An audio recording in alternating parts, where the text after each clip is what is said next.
एक बात जानते हैं, जो जैसा होता है उसको वैसे लोग जरूर मिल जाते हैं। अगर कोई व्यक्ति कुटिल है ना तो उसको कुटिल व्यक्ति मिल जाएगा, कोई चुंगलखोर है तो चुंगलखोर उसको मिल जाएगा। यदि कोई बहुत ज्यादा बात करने वाला है तो उसको बात करने वाला मिल जाएगा।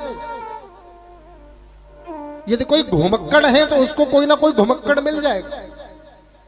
ये प्रकृति का स्वभाव है। महाराज आपके आसपास जैसे आजकल वो ऐप चलते हैं ना, उन ऐपों में जैसे मैप है, गूगल मैप आप खोल लो तो वो आपको रास्ते पर पहुंचा देता है ना? कैसे पहुंचा देता है? सैटेलाइट के माध्यम से। हमारे यहां भी एक सैटेलाइट है, आधुनिक सैटेलाइट, जिस सैटेलाइट को कभी चार्जिंग की जरूरत नहीं पड़ती, जिस सैटेलाइट को कभी मेंटेनेंस की जरूरत नहीं पड़ती, जिस सैटेलाइट को कभी ऑपरेटिंग सिस्टम की जरूरत नहीं पड़ती, कोई ऑपरेटर की जरूरत नहीं पड़ती। वो सैटेलाइट क्या है? बोले प्रकृति।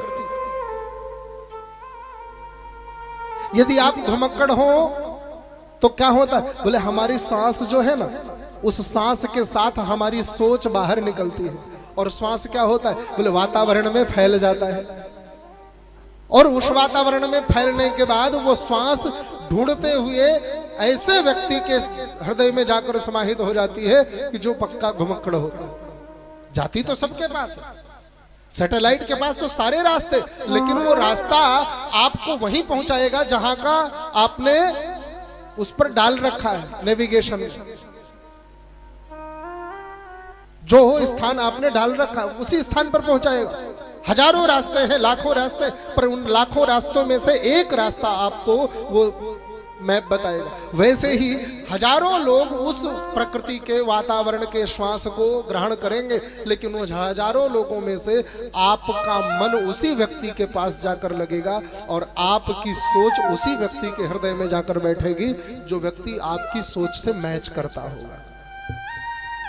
यानी ये जो श्वास रूपी, वायु रूपी, वातावरण रूपी नेविगेशन है, ये बहुत ज्यादा स्ट्रांग है। इसमें लिखने की भी जरूरत नहीं पड़ती, कोई सर्चिंग की जरूरत नहीं पड़ती। ये वातावरण अपने आप सर्च कर लेता है।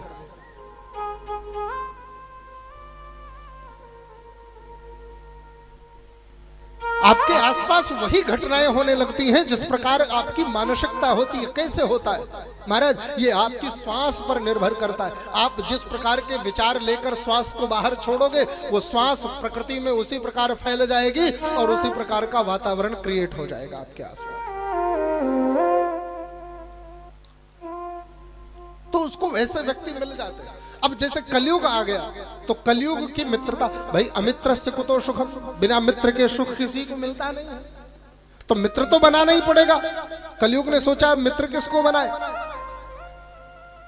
अब वो अपनी विचारधारा का मित्र कोई मिले तब तो मित्रता बने भाई, तब तो मित्रता चलेगी। अगर अपनी विचारधारा का नहीं होगा, यदि वो सत्संगी नहीं होगा तो महाराज फिर उससे मित्रता कैसे चलेगी? वो तो कहेगा चलो कहीं घूम कर आते हैं, और हमारे मन में होगा कि नहीं नहीं हम लोग सत्संग सुन करके आते हैं, कथा सुन करके आते हैं।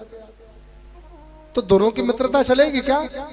कदापि नहीं चलेगी। विचारधारा एक होनी चाहिए, मेल खाना चाहिए। सोच महाराज, अब अधर्म और कलिकाल, कलयुग, ये दोनों की विचारधारा एक जैसी है। अधर्म क्या करता है? बोले महाराज एक ठो झूठ बोलो तो 1000 झूठ बोलना पड़ा, एक पाप करो तो कई पाप करने पड़ते हैं। मतलब अधर्म इतना स्ट्रांग है कि उसके चक्कर में जो पड़ जाता है उसको वो क्या करता है? वो लपेट लेता है और उसको उस पराकाष्ठा तक पहुंचाता है जहां पर उसका पतन हो जाए, उस स्थान तक उसे लेकर जाता है। कलयुग का काम क्या है? कलयुग का काम भी वही है। यदि कोई अच्छा कार्य करे तो उसको डिस्टर्ब करो, कोई बुरा कार्य करे तो उसको सपोर्ट करो। अच्छा, जब कभी आप सीरियल देखते हो तब नींद आती है आप लोगों को? हाँ, नहीं आती। आप लोग जब कभी अपने मन का कोई कार्य करते हो तो नींद आती है किसी को? नहीं आती ना। लेकिन कथा में हाँ? कथा में तो आती है, बड़ी बढ़िया आती है। क्यों? क्योंकि महाराज आपके अच्छे कार्यों में बाधा डालना ये कलयुग और अधर्म का कार्य है, ये उनकी नैतिक जिम्मेदारी है। तो वो अपनी नैतिक जिम्मेदारी निभा रहे हैं, और हमारी आपकी नैतिक जिम्मेदारी क्या है? परमात्मा का चिंतन करना, परमात्मा का मनन करना। तो हमें अपनी नैतिक जिम्मेदारी अपने ध्यान में रखना है। अब सोचो, जो अदृश्य है वो अपनी नैतिकता को बड़ी ईमानदारी से निभा रहा है, और हम लोग सदृश्य हैं, लेकिन हम लोग अपनी नैतिकता भूल जाते हैं। कितनी बड़ी विडंबना है। मनुष्य रूप पाकर के एक संत जी थे, नदी में स्नान करने गए, स्नान करके उन्होंने संध्या वंदन किया और फिर अपने लिए